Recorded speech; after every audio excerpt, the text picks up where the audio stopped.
Hello, hello. Was good. All right, guys, let I us think know we're real live. I quick. should be more centered. I've kind of, I feel like I'm way off to the side. Let me readjust oh, myself. There we go. That looks better. that was probably my positioning too. I've noticed that like I just kind of lean a lot throughout the Yeah. podcast. So, Yeah, yeah. I do the exact same thing. It's just sort of natural for me to lean towards the left side and then look this way because like that's usually where my chat room is. So I kind of naturally just like glance over there just to see what everybody's talking about. So yeah, that's probably what it was. Right. Since I got a new computer, Mm. I only have one screen, so I have to like maneuver everything Oh onto like no. yeah, and it's not great. I used to have the second screen I could just check all the time, but Man, one monitor is a brutal life. Like yeah, you got to pour one out for that. One monitor is like, I used to have three, and it just ended up being a lot of desk space. But without two, I can't imagine doing any kind of streaming because you need to like drag stuff around and like not having a screen to view. So I don't know. That seems brutal. oh yeah. Chat, let us know quick if there's any audio issues. We'll get them fixed up before we started. Yeah, as long as nothing's weird. Yeah. You know how it is. Sometimes everything sounds fine, and then chat room is like, oh my god, what's going on with that? Like I hear a flying monkey in the background. You're like, oh god, no. What is this noise? How did they hear it? No, yeah. I'm sure my roommates are watching a movie outside, so hopefully, Yeah, the speakers turned up. yeah, hopefully they'll just turn it Having a all the way rave. up and we can listen to. Yesterday was Django, which that'd be fun to hear all kinds of gunshots constantly. Yeah, yeah, super loud. But no, yeah, I had to go down to one monitor because one of my other monitors was so old that it was just still a blue like VGA cable. Bro, come on, man. You need to upgrade. And first of all, I feel like you're not even old enough to have monitors like that. Like, I feel like that is way before your time. It's before my time, so it must be before your time. I don't know. I was at an old job and I needed a computer monitor and I went into this like closet and I found this old Asus like VGA monitor. Yep. It's like, yo, can I take this? Sure. And they were just like, yeah, have it. Like, they just let you take it home. They didn't Yeah. care. Yeah, they didn't Oh care. my God. Well, that's the kind of quality of monitor you got here. A monitor that someone is happy. They're like, thank God we don't have to get rid of that. We can just give it to this guy. He'll take it. Like that. That's not a good sign. I mean, it worked pretty well. Yeah. But yeah, I also got like a PlayStation 1 from that place that just let me take it. So that was sick. It That's worked pretty and sick. everything.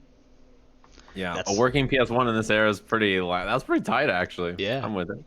I've got like I'm slowly building up my game list for it. So I got like the original Final Fantasy 7 and Oh I'm trying to snap! get a copy of Guilty Gear and I got Tekken 3. Yeah, there's a lot of. I mean, it's interesting because there's like, yeah, there's so many games back on the PS1 that I think about fondly, but I can't say confidently I would want to go back and play them. Like, there's so many, but I'm just like, man, I have so many modern games that I have to get through that I'm not that kind of guy that's is gonna reminisce. Oh, But having original hardware is really cool. I'm just getting them to just to like have them and to mess around. The only Yeah. game I've like legitimately played is Final Fantasy 7. Yeah, I think people always go back and replay that game. I feel like, yeah, and Guilty Gear One, I saw it recently because someone was doing a like something where they were looking at timers for every fighting game, and I cannot believe how weird Guilty Gear One. It looks like such a strange like oddity that almost doesn't even belong in the series. Kind of, it's just so weird. Oh yeah. Yeah, it's I don't know, finding cuz I'm really big on like trying to find original copies Mm, and not like the PS1 greatest hits, like all that kind of sure. stuff.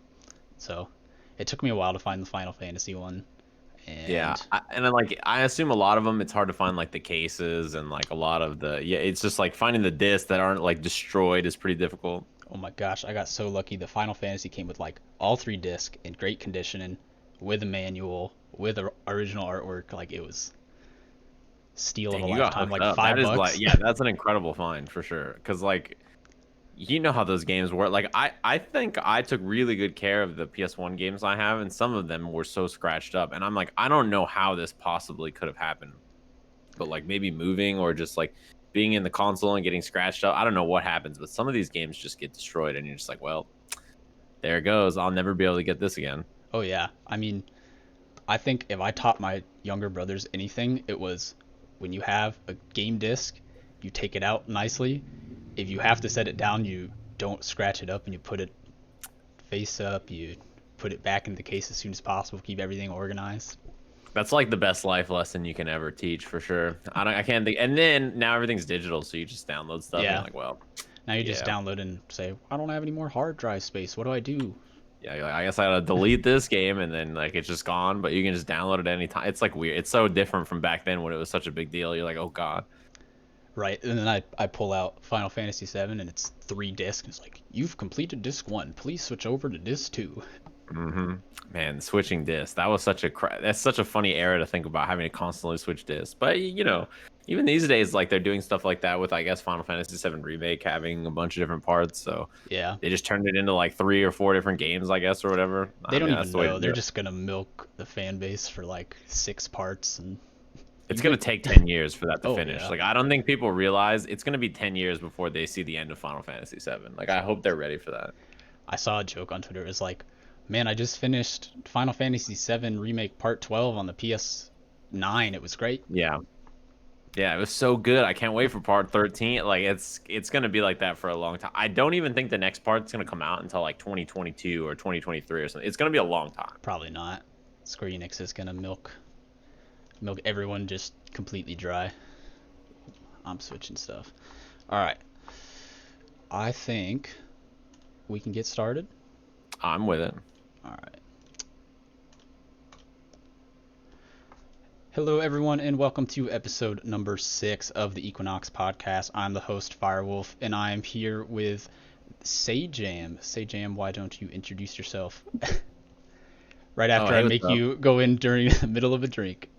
Oh yeah, the coffee's great. What's up, everybody? Yeah, I'm Sajam. I make fighting game videos and I stream them on Twitch and YouTube.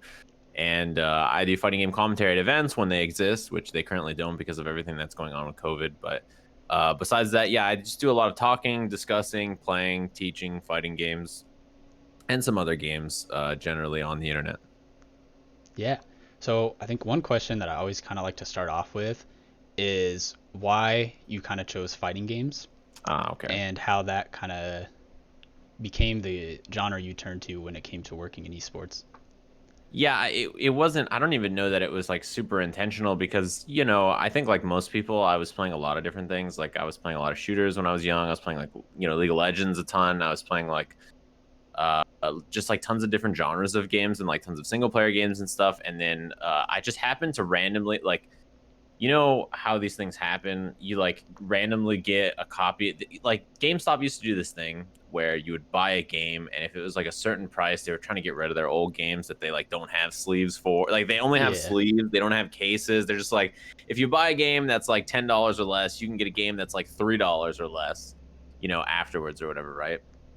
So I had seen the Street Fighter 4 footage at Evo like in 2009. I'd seen the finals, and Street Fighter 4 was like one of those games, right? It was like one of the games that was like, you know, they didn't have, they had a beat up case, so like the corner ripped off and like all this Hmm. other stuff. So I just picked up the game and I played it, and I thought it was super cool.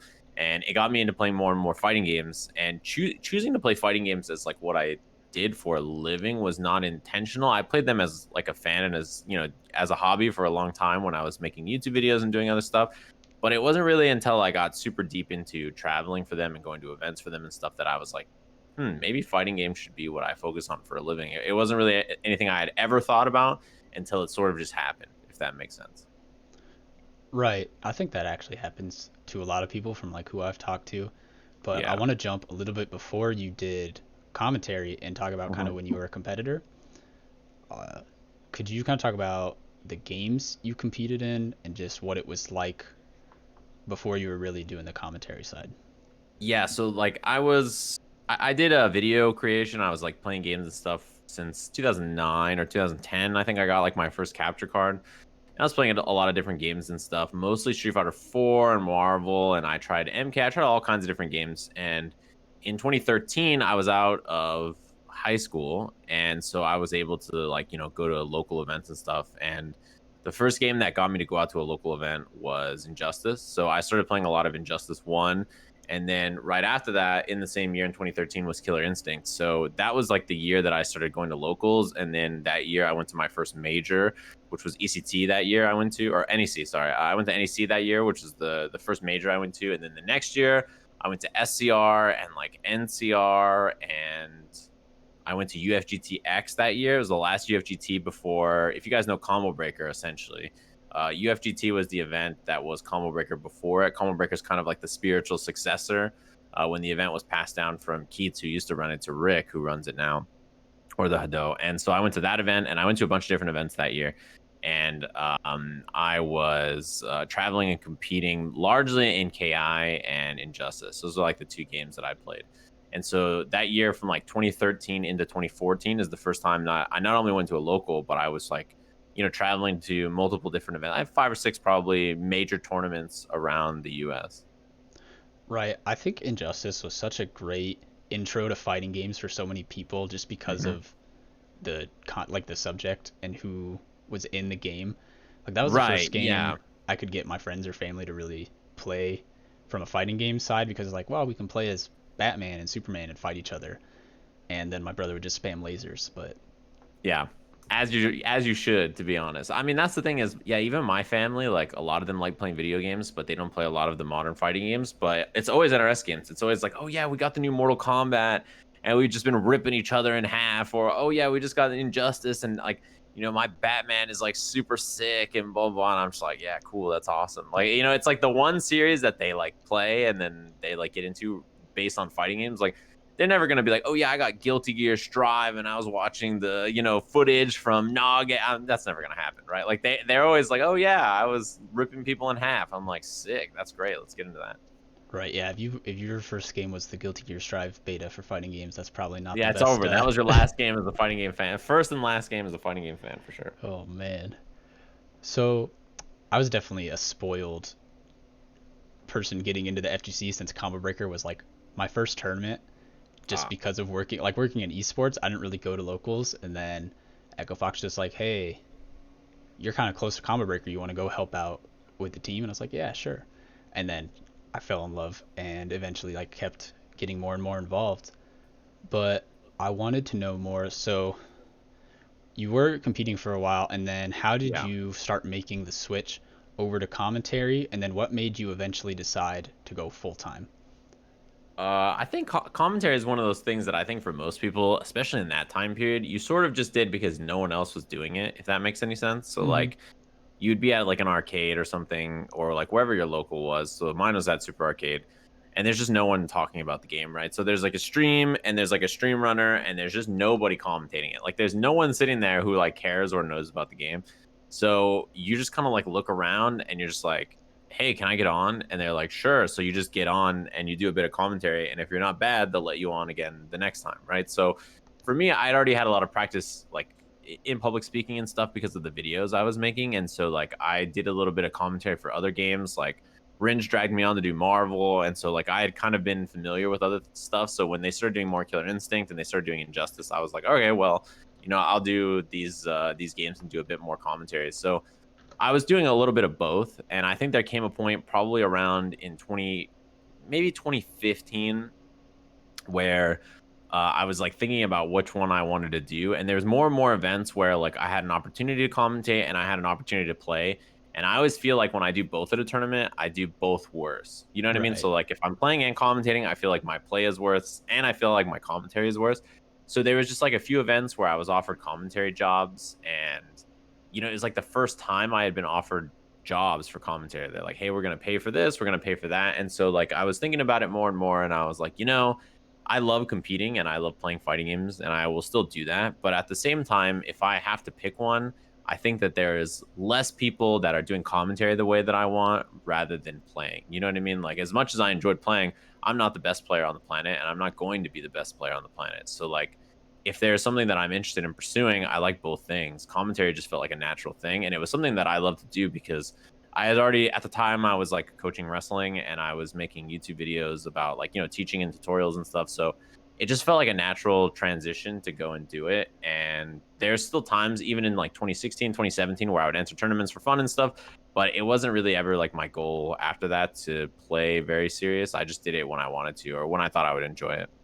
Right. So did you at the time think, oh, I'll switch focus to commentary, and then was it planning to be a full-time job, or was it just kind of a side thing?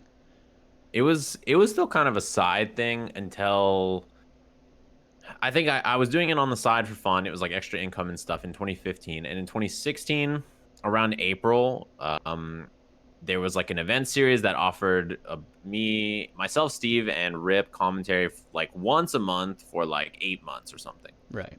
And on top of that, we had been reached out to by like tons of different local or tons of different like regional and major tournaments. So probably like 5 or 6 other tournaments besides that. And so Steve was like, kind of like, if I do this, I don't know that I can also still keep the job I'm currently doing. And I was in school, so I was like, this is a lot of stuff to take on at the same time. So I was kind of like, why don't we give it a go for like a little bit? And if it doesn't work, like, doing it full time, we'll just call it quits. We'll say we tried and we'll just give it a go. So around April of 2016, we decided to like try it full time. And it's the same situation.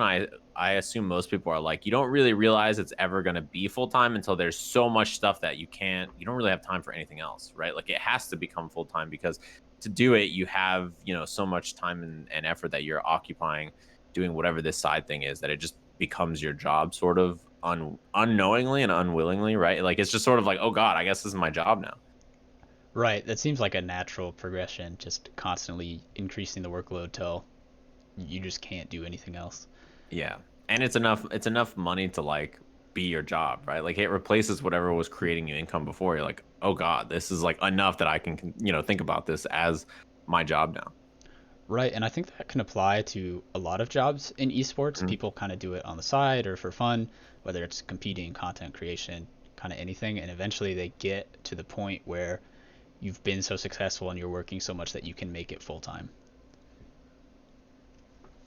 Yeah, that is super normal. I feel like that's the case for most people I know too. Is like you just sort of keep doing it until someone offers you money for it, and then once enough people do it, you're like, oh, I guess this is my job now. Like it's not. I don't think it's ever an intentional thing. I don't think most people set out with the goal of this will become my job and make it happen. I think most people just sort of do it because they enjoy doing it, and then it becomes their job later on.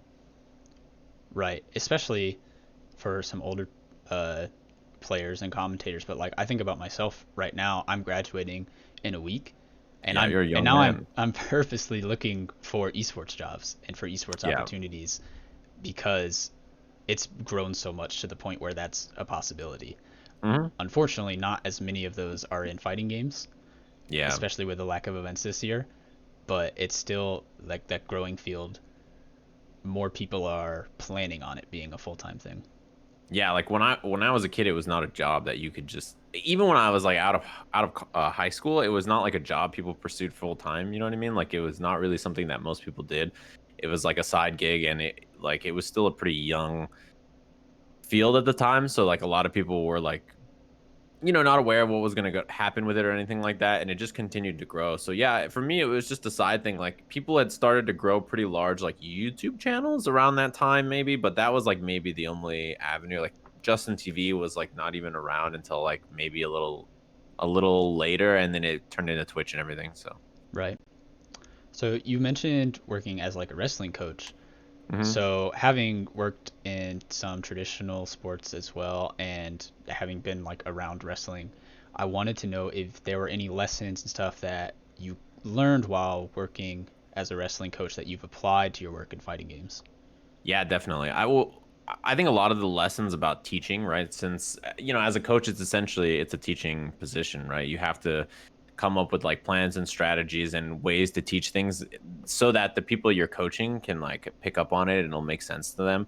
But also just like a lot of the things that as a wrestler you sort of learn just are ingrained in you. I think probably for life, a lot of the lessons that like especially focus on self-motivating, because it's a sport that it's one-on-one. It's a lot like a fighting game. It's one-on-one.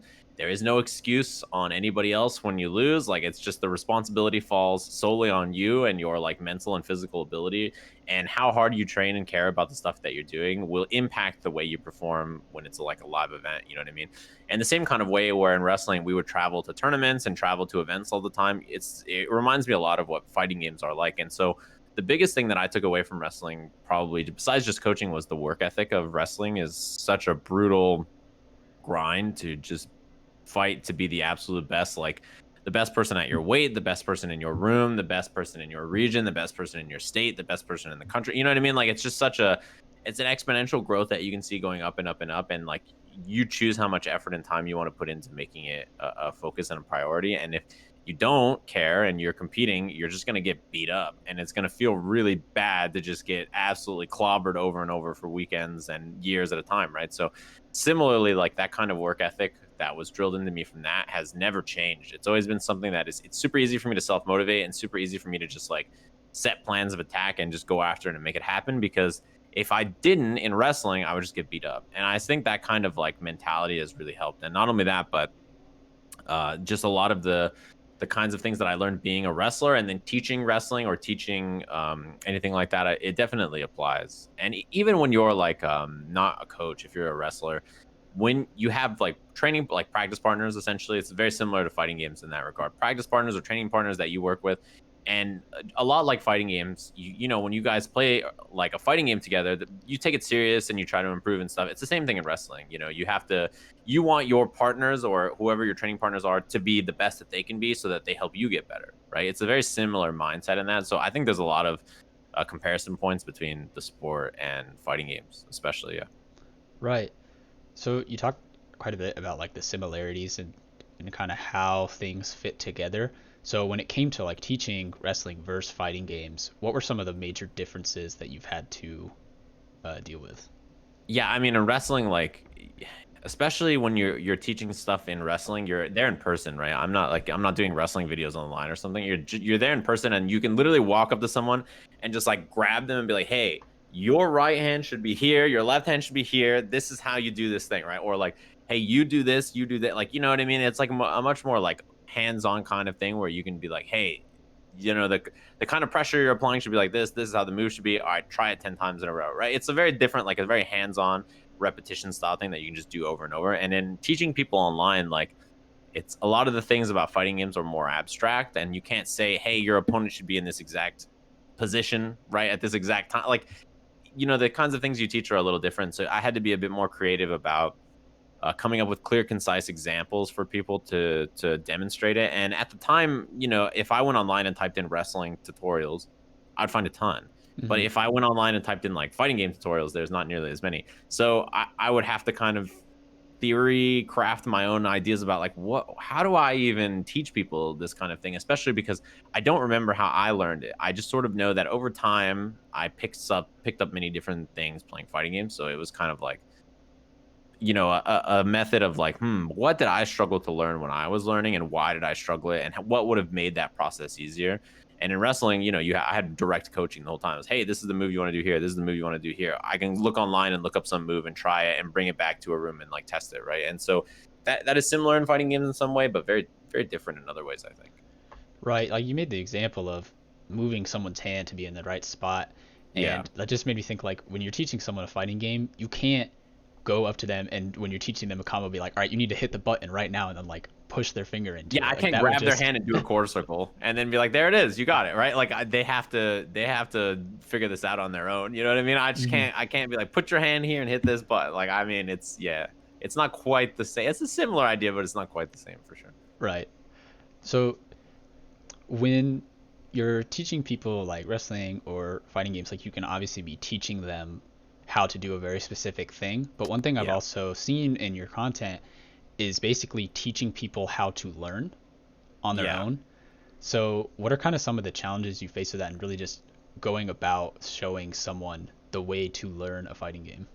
Yeah, I think teaching people how to learn is like it's such an abstract almost idea, you know what I mean? And the way I always try to do it is make it very broad, because everybody has probably learned some kind of skill or some kind of thing at some point, right? There's Hmm. always something that is like difficult to pick up that people have put a lot of time and effort into to get good at, right? So oftentimes when people try to learn fighting games, they say fighting games are so hard. I can't pick up this thing. I can't pick up that thing.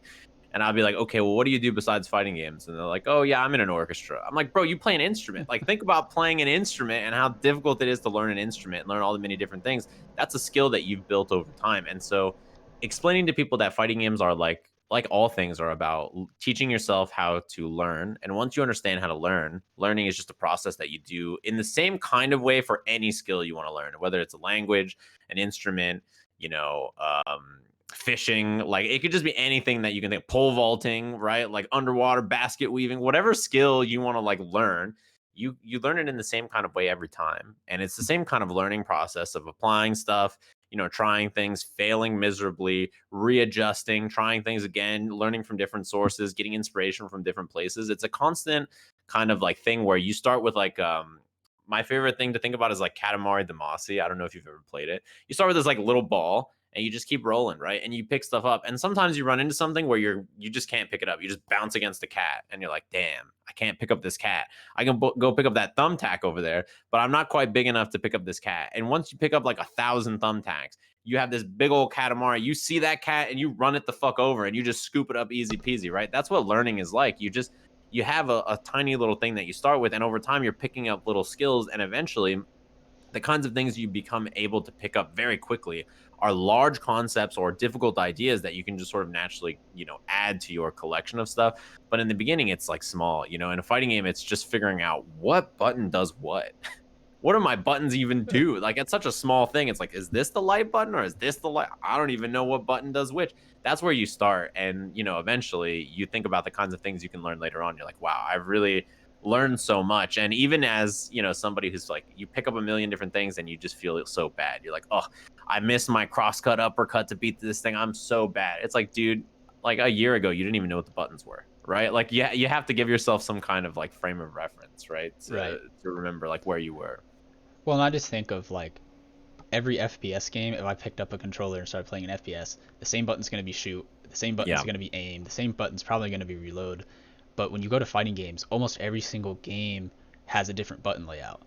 Like Street Fighter has light, medium, heavy, and Guilty Gear has like slash, heavy slash, punch, punch, kick, slash, dust, heavy slash. The thing is too is that I think that point is really good in that there is some universal ideas between picking up different shooters. I think fighting games have some universal ideas, although it's obviously different. But I think a lot of people equate like, I know how to play shooters because I played a bunch of different shooters, and so when I pick up a new shooter, I can just do it. When I pick up a fighting game, I'm struggling, and it's like the problem I think is that people don't remember their first shooter.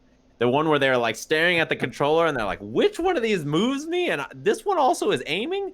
They're like, there's no way I can use both of these directional sticks at the same time to both move and aim at the same time. Like, I was talking to Tasty Steve about that, and he's played a million fighting games in his life. He can pick up a new fighting game, anytime. And he was like, bro, I'm like trying to look at this. I don't know how this thing works. I see somebody and I was just like, and I just panic, So I think people do that to themselves all the time. They compare the successes of something that they've put in a lot of time into, learning many different shooting games, to picking up a fighting game where they're brand new, right? Many of us have just played shooting games since we were like a kid. I can't remember even the first time I played a game where I had to shoot. It was so early in my life that I don't even recall. I was like probably under 5 years old and I was just blasting people, you know what I mean? Like, I'm like, I just don't remember. So it's just so naturally ingrained into my system as a human. I mean, the first FPS game that I owned was Black Ops for the Nintendo Wii, which is a little bit different of a shooting mechanic when you're pointing the motion controller around. So that was interesting. But I mean, I remember I used to Sherpa people through raids in Destiny back in D1, and my friend was like, hey, my dad's never done a raid. Can you help him? And the dude literally like couldn't walk and turn at the same time. So like he would walk forward, turn, walk forward, turn. It's like, we're gonna have to. So we like took some time out in the middle of a raid to show him like, all right, you're gonna want to be able to do this. So we're gonna practice without any enemies around so that you can get it down and do it when we actually start it again. And that's what you got to do. I mean, I remember I've taught so many people the exact same thing. It's like you can't be on rails. You know what I mean? You can't just like whoop whoop whoop and then have to turn. Like you just can't do that. You'll never survive. You'll never be tough enough. Like you gotta figure this out for sure. Like they're gonna eat you up out there, kid. I told this to like my uncle. I was like, they're gonna eat you up out there, kid. You got no chance. Like he was trying to learn and he couldn't move and shoot at the same time. I was like, it's over. So like it's the same kind of thing. Oh man. So I was watching one of your videos talking about learning Power Rangers recently. And you talked about kind of back to wrestling where in a 3-hour practice you would learn 2 or 3 new moves. And like kind of over time I've picked up a lot of stuff just regarding learning fighting games. So how do you get that importance across of like setting goals and purposeful learning of like specific mechanics? Yeah, so I think like when you hit the point where you know enough, to know how much you don't know, right? You've hit that point where you're like, okay, I know a little bit, but now I need to build this specific skill that I'm bad at, anti-airing, or doing this setup or inputting this thing. Like that's when you can sit and pick those things based on what you're struggling with. Usually my recommendation on how those things work is when you start a session, figure out at the start of the session what you want to do. So like go into training mode, and most people when they start, they go into training mode, they like warm up a little bit, they do some of their combos and stuff, and then they go online. Whatever the first thing that you see as a glaring weakness online, right? You can't anti-air, you can't whiff punish some move, you can't stop something, you can't help yourself mashing on defense, whatever the issue is, make that the goal at like the start of the session, because you want something that you have the most possible amount of time to try to fix, right? You don't want to pick a goal in the last 10 minutes of your online play session and try to fix it, because fixing something like that in 10 minutes is so hard. You want hours. So that way you give yourself the best possible chance to like fix it. And then if you do, then pick something else and make sure that that carries over into your next session. You know what I mean? Like a lot of these goals are not goals that you can fix immediately, right? Like they take time, whether it's like 10 minutes, 20 minutes, 30 minutes, an hour, 2 hours, a year. It's a lot of these things will just take you time to drill in, like it's not like in wrestling. I don't recall how long it took me to like get really good at certain things, but I know that there was 1 year, I think it was like my second year of wrestling. I was horrible at standing up. If I ever like somebody got me with a takedown, I was like horrible at ever standing up off the ground. It was just like miserable. So just like equate that, I guess, to getting knocked down and dying in a fighting game, right? Mm-hmm. It's like the same idea. I was horrible at it. I spent a year. Like I remember it was a solid summer where I just did nothing the entire summer but drilled that one thing. I was like, all right, all I care about is that next year, if anybody ever takes me down, I'll stand up every time. And I remember like a year and 2 later, when I was in my third and fourth year of wrestling, that was one of my biggest strengths by far, is that like it was almost impossible for me not to like escape if I ever got taken down. Right. And so like, I remember that it was a specific goal I set a summer for. It was not one day, it was not 10 minutes. It was like the entire summer. It's all I cared about. I was like obsessed with it. I was like, this is going to be the goal that I improve on. And so I spent 3 or 4 months only working on one thing. So when you think about that in the context of learning a fighting game, imagine if you really struggle with one thing and you spent a summer like, I'm going to be the best at anti-airing in the world. By the end of the summer, you're going to be fantastic. You know what I mean? So yeah, I think you have to recognize how, if the goal is like, I'm going to floss every day. Well, all right, you can probably start doing that today. It doesn't seem that hard. But if the goal is difficult and complex, right, then it's going to take you a long time to do it, and you should be realistic about how long it's going to take. Right. So I think you spend a lot of time teaching other people fighting games, and you've kind of also talked about like improving as a commentator. So what do you personally like struggle with or really focus on when it comes to learning new commentary or like new games for commentary? Yeah, for me, I feel like I have a formula pretty much down, but one thing that was interesting to me is like when I messed up my hands late last year, I couldn't play games for like 4 months. And during those 4 months, there weren't a lot of new games coming out, but there were new characters and there were new things that I couldn't get my hands on and play like to get a feel for.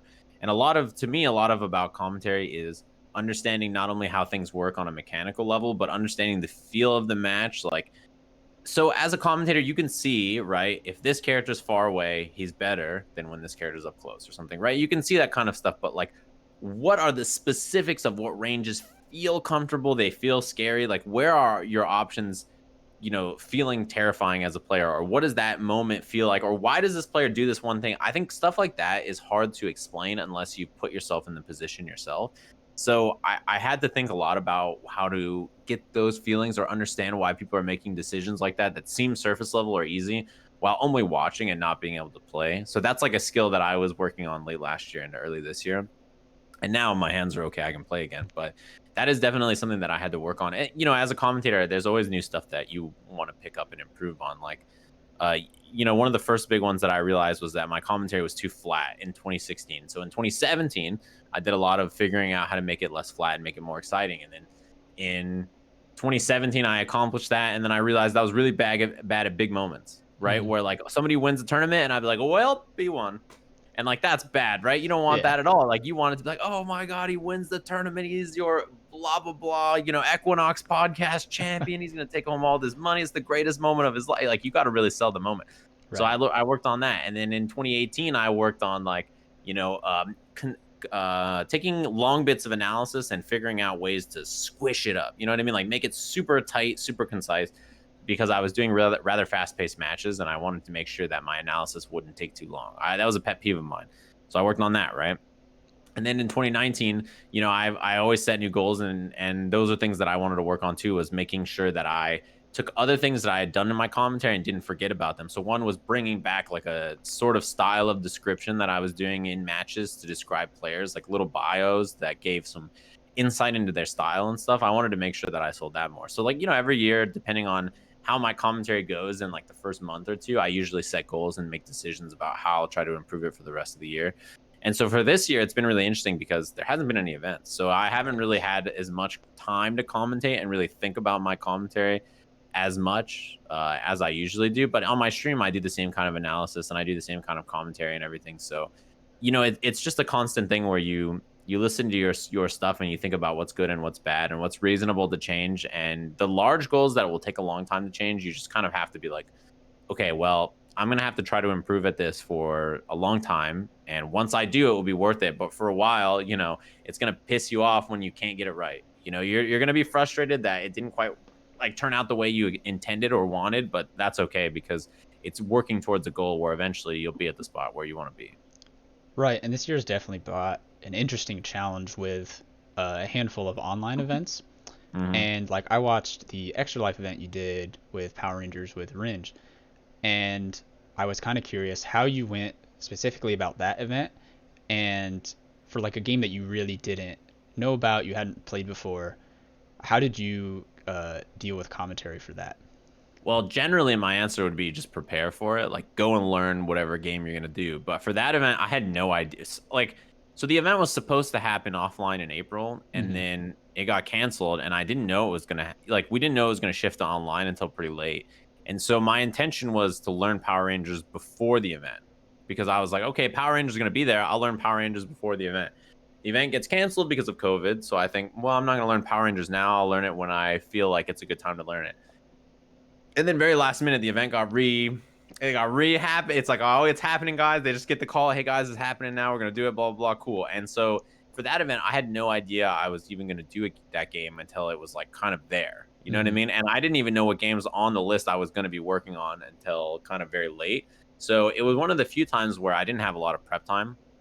And so I just went and watched some footage of the game to try to figure it out. And I was also very honest. I was like, guys, I'm not a professional in this game, right? I do a lot of fighting game stuff, but I don't watch a lot of, like, I haven't played or seen a lot of Power Rangers. So this is like a game that I'm really interested in learning about. Right. And so like the other two games, the two non-traditional fighting games, I knew pretty well comparatively. But for Power Rangers, a lot of the basic things that you see in fighting games kind of become natural. So stuff like, I was like, oh, I see. So that character uses this move for this, and this character uses this move for this, and this is what this is. And, so like very quickly the game just kind of fell together for me. And I guess my experience commentating fighting games helped there. But yeah, generally I would like a lot of prep time to make sure that I'm super prepared for what it is. Like, usually when Evo, for instance, announces their game lineup, I try to learn about every single game that's going to be at Evo, like months and months and months in advance. So that way, at least I have some basic talking points about where the games are and how they work and stuff. But like, yeah, generally that's the plan. That was one of the few times where I was kind of like deer in the headlights, like, I guess I'm just going to talk about this based on what I know about fighting games. And it went fine. I think a lot of people were still interested in it. And I've been learning Power Rangers lately, and it's been great. No, yeah, it was still really fun to watch. And Rangers throwing in all kinds of lore and stuff. That would have been nice great. too. I don't know that much about Power Rangers lore. Like, I'm not like a super big lore guy. He's like, Tommy hits him with that, and I was like, Tommy? I was like, there's a blue guy and there's a green guy. Which one's Tommy? I was like, all right, well, we'll figure it out.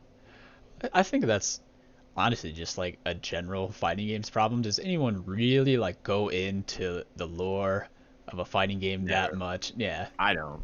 I've not even I can't remember. I was saying this the other day. I can't remember the last single player I played for any fighting game. Yeah, honestly, I think the last one that I did was Power Rangers, because they got the voice actors from the show. Oh, okay, yeah. I was gonna say that would make sense. Yeah, I'm gonna check that out. But I wanted to kind of switch over to a different topic.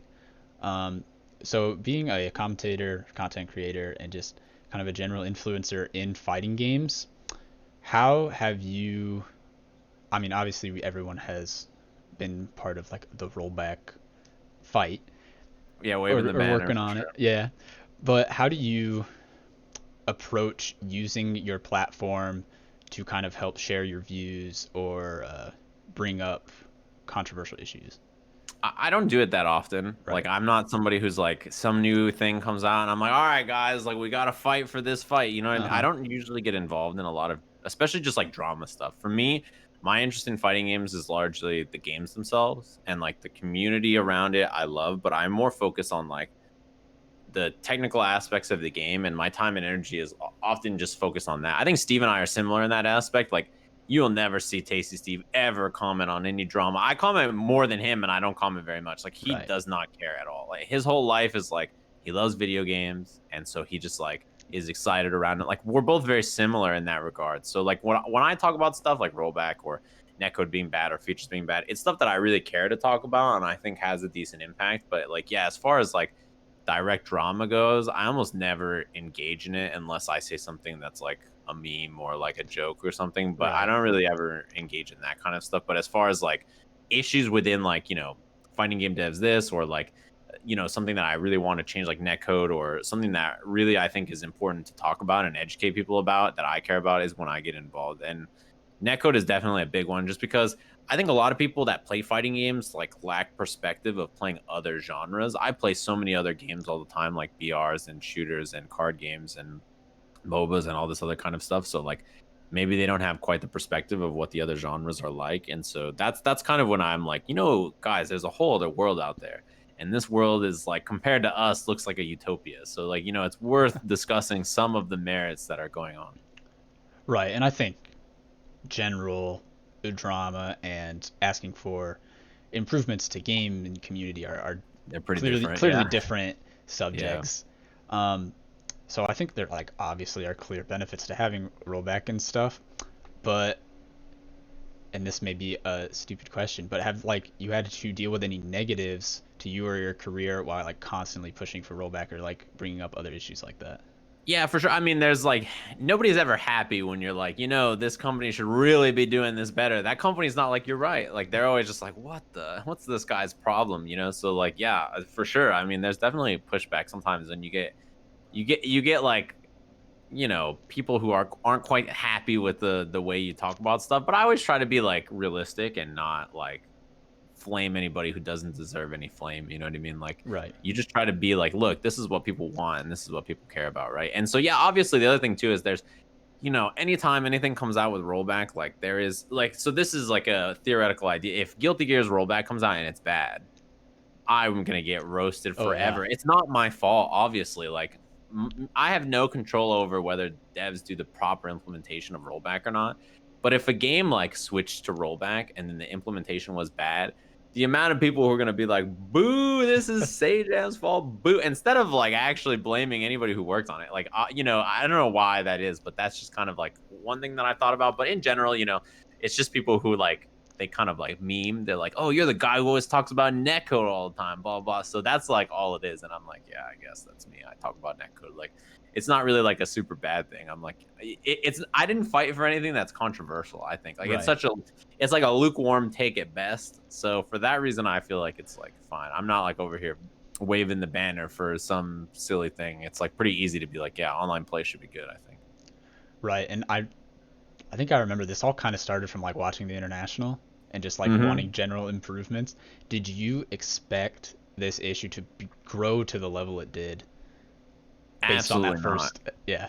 Absolutely not. I just like, and the thing is like there was no plan. So this is like, this is one of those streams where like there was a plan, but it wasn't that grandiose. Like it was in the stream topic. I was like, I'm gonna talk about TI, and all I did is get on and be like, guys, they have all these cool things. Man, as a fighting game fan, it sucks to look and see that it's so bad.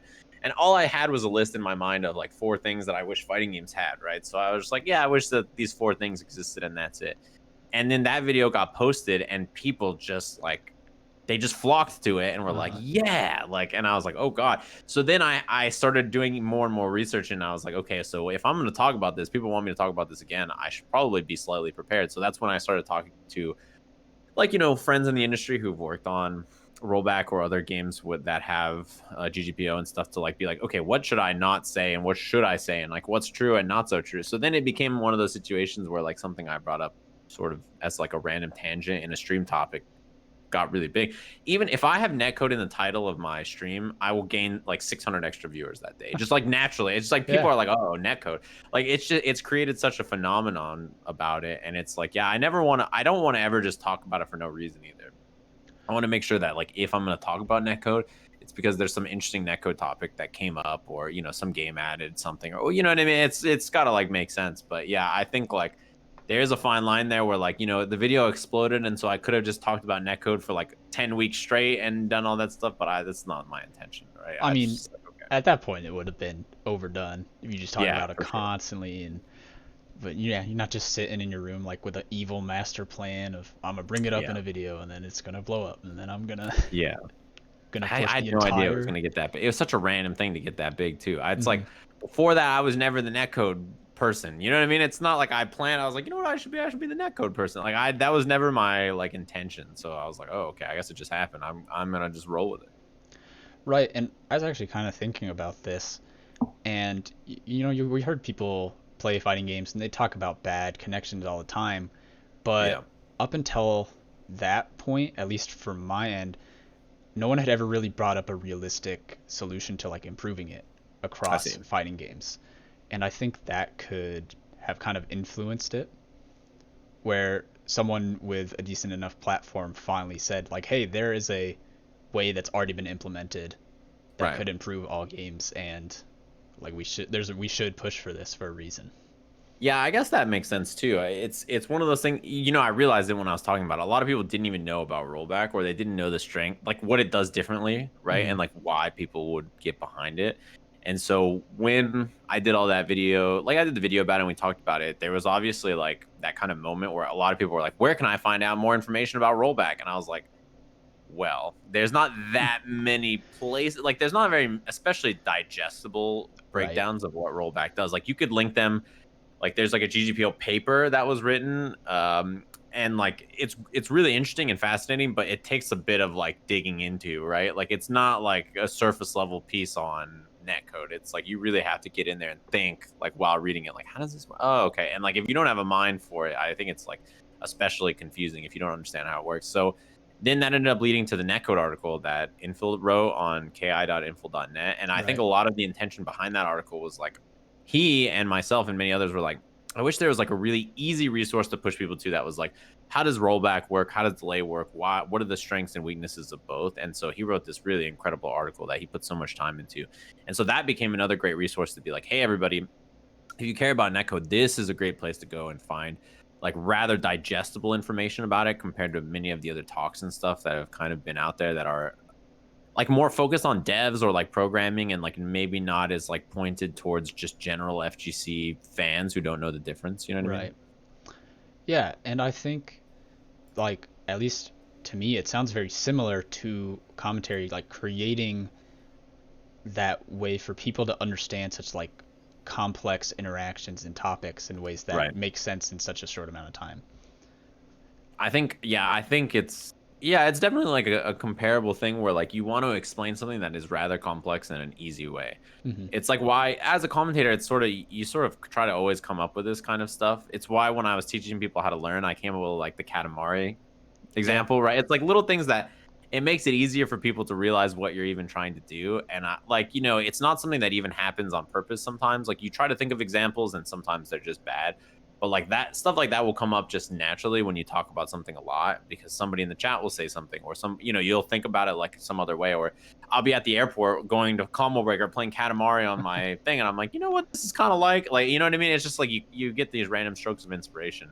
Right. And yeah, I think for commentary or for explaining any kind of topic, you want to make sure that you can explain it in a way that doesn't make people tune out. And that's a lot of teaching, I think, in general, is keeping people engaged, but also making sure that what you say doesn't just fly. I don't want to be the netcode teacher who's like just throws the textbook at you. You know what I Right. mean? Like I don't want to be that guy where you go to the lecture and you're like, I don't know what just happened, right? You're like, and you like look at the textbook and the textbook doesn't make sense. You're like, oh, I'm gonna fail this class. I don't want that to be the feeling of like me trying to talk about netcode.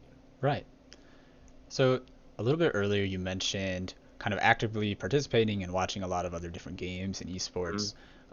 If we move kind of away from the netcode internet issues, what are some things that you would want fighting games to kind of take from the other esports, maybe from the event side or from like how we kind of just approach the competitive area? That is a good question. I think in terms of competition, fighting game players love open bracket competition. I think that Right. there is such a big negative stigma against any kind of invitational or smaller tournament that people get involved in. And I think like that's unfortunate because it's a little bit that battle is being fought on both sides, to be honest with you. So I think that one is a little weird. I would like to see like well-run invitationals that people are happy to participate in and watch, especially team style events. More team events is always fun. I Oh think yeah. people like that stuff. But in terms of like what the games themselves are doing that I wish fighting games would do, absolutely the way they monetize. I think fighting games, the way they monetize with seasons and stuff, we've been doing it for a long time and it's sort of become the standard. But I think when I play a game like Runeterra or like the League card game, or I play League of Yeah. Legends or Dota or any of these other games where they're free to play and the model they have lets me buy skins and cosmetics in game and like stages, like stuff like that, it just seems like something that makes a lot more sense and people get behind. And fighting games, for being a genre that people think about as being like rather cheap or maybe like rather like fighting games don't have a lot of money in them, they're incredibly expensive as consumers. Like Yeah. it costs so much money to get into. And like obviously devs are like always in a crunch for how much money they have to spend and stuff, which feels bad that we spend a lot of money and then they're not getting a lot of money out of it. It just seems like such a bad thing. So I guess the monetization of a lot of the other games, and also stuff like compendiums that Dota has done, and stuff like every year for most games there's like some kind of like Rocket League has a rocket pass and there's a battle pass, and like so many games do passes and stuff like that Right. every few months that you can like buy and like earn tons of free stuff from it or like unlock it in game. Those I think are more natural progression points for how they should handle stuff, and then it helps fuel their esports stuff as well most of the time. So I think that makes more sense than probably what we're doing a lot of the time in fighting games. And we've tried that stuff before, and every time we do, it has a lot of success. Like KI did a Shadow Jago skin, and like that performed super well. MK did a skin that performed super well. Like the CPT costumes, like CPT sells the amount of like costumes Street Fighter has sold, I'm sure is astronomical. Like it's Right. probably just an unbelievable amount of money. So to me, that kind of stuff seems like such a slam dunk, and I wish that fighting games would do them more. It seems like in talking with some of the developers, to me it seems like something that they're very interested in, but it's tough to justify the cost sometimes to people and make stuff happen in that way. Right. There's so many like esports that do championship skins or stuff that sell, and like I was thinking about Yeah. it when Tekken prize pool was brought up. I thought it's like this dude just won the world championship and he won such a small sum of money, and I was like, Tekken has customizable characters. It would be Yeah. super cool for me to be able to buy one of the esports team's jerseys that I Yeah. could put on my character, and the money that they make from that goes to the prize pool for TWT. Yeah, like in game in Dota or League or like any other place, you can buy like team icons, Mm-hmm. and then that goes to like the teams, or like it goes to like help support prize pools and stuff. Like that seems like a slam dunk too. You know what I mean? Like so Right. there's so many people that want to support in that kind of way, and I think that there's plenty of ways to do it. Like largely, I think right, you monetize all the cosmetics and like all the stuff in game that doesn't affect the gameplay. And I think people are always, they like that kind of stuff, right? Like they Yeah. like being able to buy cool skins, and they like being able to buy cool stages, or like you know, in Rocket League being able to put like a top hat on your car, or like, different smoke when you're like like there's like all kinds of stuff like that. That's just a slam dunk for, I think, most people, right? Like I think that stuff is really cool. If like, Ryu had an evil Ryu skin, right? Like where you can just buy that and it changes the look of everything, and it's like a fancy expensive skin. Like people would buy it. Although I Mm-hmm. guess evil Ryu exists as a separate character a lot of times, but Right. people would buy that kind of stuff, and I think people are interested in that kind of stuff. So it just seems like a slam dunk to me. And when you look at their tournaments and like all their broadcasts and everything and all the different resources and stuff that they have compared to us, it's like not even close, right? It's like on the esports side, it's not even a comparison in terms of the amount of money spent and how much more resources they have when you watch stuff like LCS or you watch stuff like LEC, and you see like the amount of graphics they have available and stats they have and notes that they have for them and the ways that the broadcast incorporates all that together. Like it's like, bro, I got my phone and I'm on Smash GG and I'm like, oh, so looking at the bracket that's not filled in here, I can assume Yeah. this is winners finals of the pool because they're both on opposite sides of the bracket. So this must be it. And like the two players, like I know who the two players are because I know who the two players are, but there's not like notes being fed into my ear that's like, okay, so this is his 57th straight week of, playing on the LEC or whatever. Like I don't have those kinds of notes or information, right? So that is just such an insurmountable gap by comparison that I don't even often think about that stuff. I just look at it and I'm like, oh, that's cool. They have that. Mm-hmm. I don't even think to myself, I wish I had it because it's so far away from where we are, I think. Right. And well, like those kind of games, they just spend so much time out of game as well. Yeah. Because the major difference obviously being a game lasts anywhere from 30 minutes to an hour. Yeah.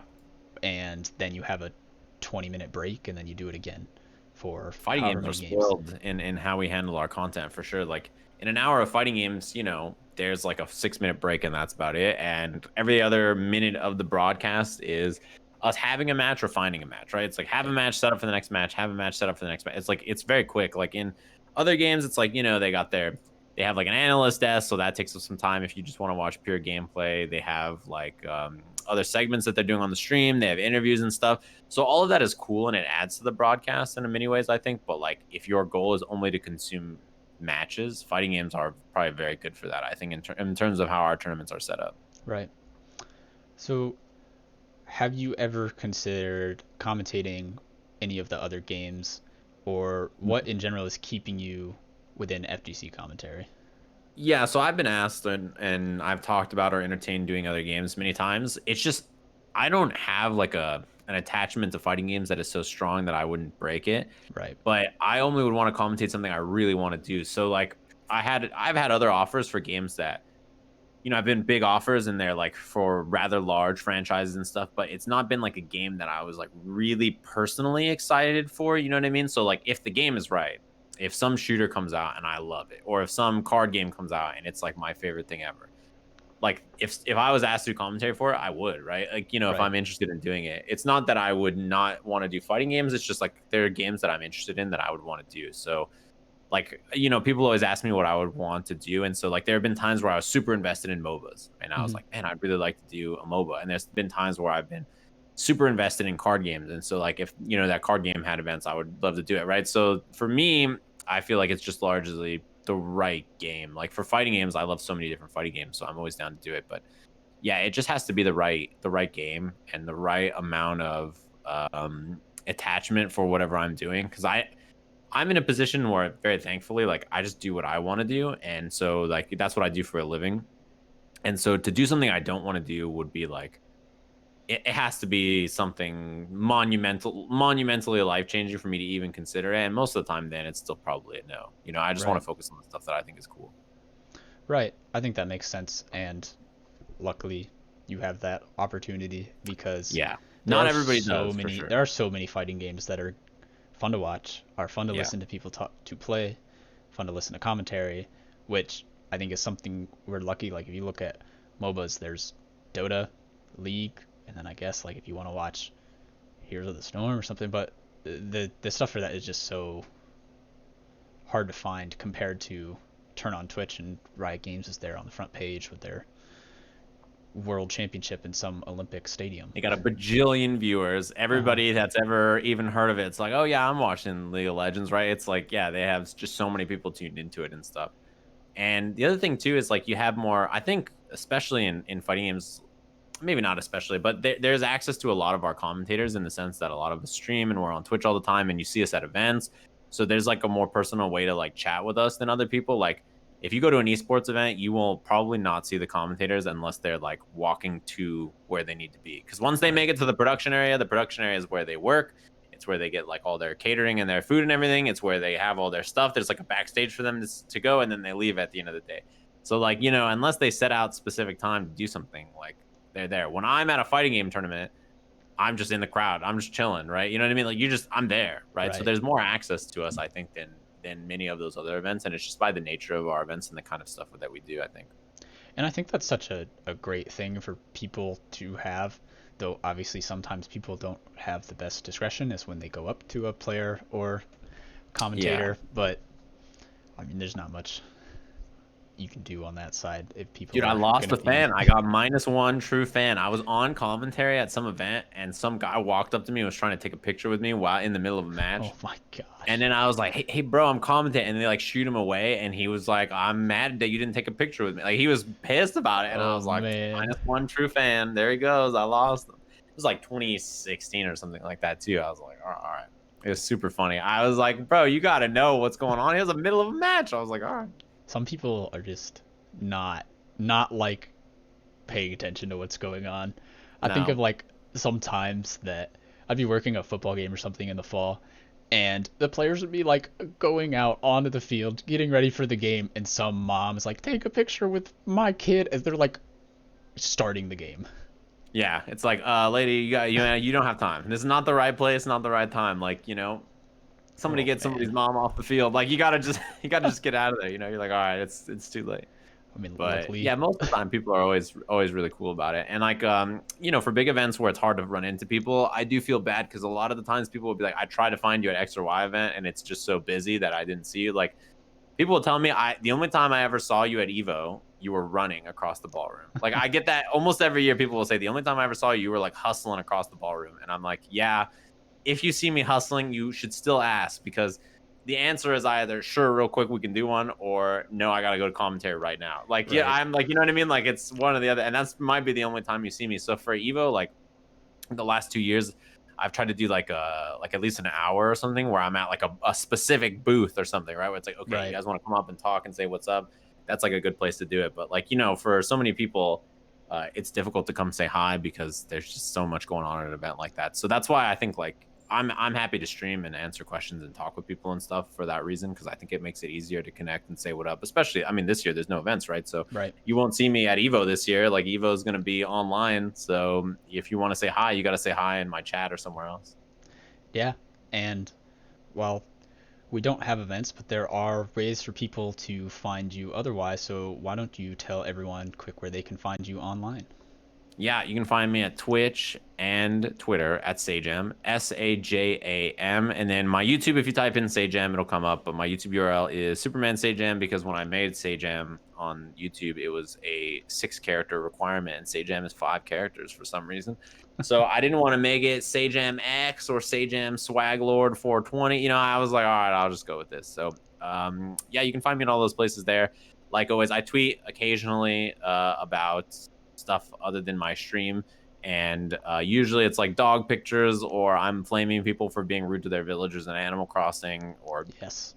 tweeting about netcode or whatever I'm tweeting about. And you can find a lot of the media and stuff that I'm doing on there like always, and it's always really cool to what's it called, just chat about everything that's going on. Like this podcast today, I tweeted about that. That's something Yeah. that I've tried to use my Twitter for stuff that's besides just going live on the stream. Oh yeah. But I'm live 5 or 6 days a week, so I got at least 5 or 6 tweets every week that are like, "Hey guys, I'm live on the stream." So, I got to tweet more other stuff.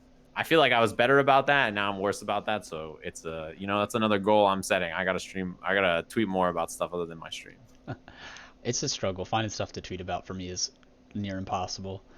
But that about does it for episode 6 of the Equinox podcast. Say Jam, thank you very much for joining me, and I'll see everyone again in episode 7. Later, everybody.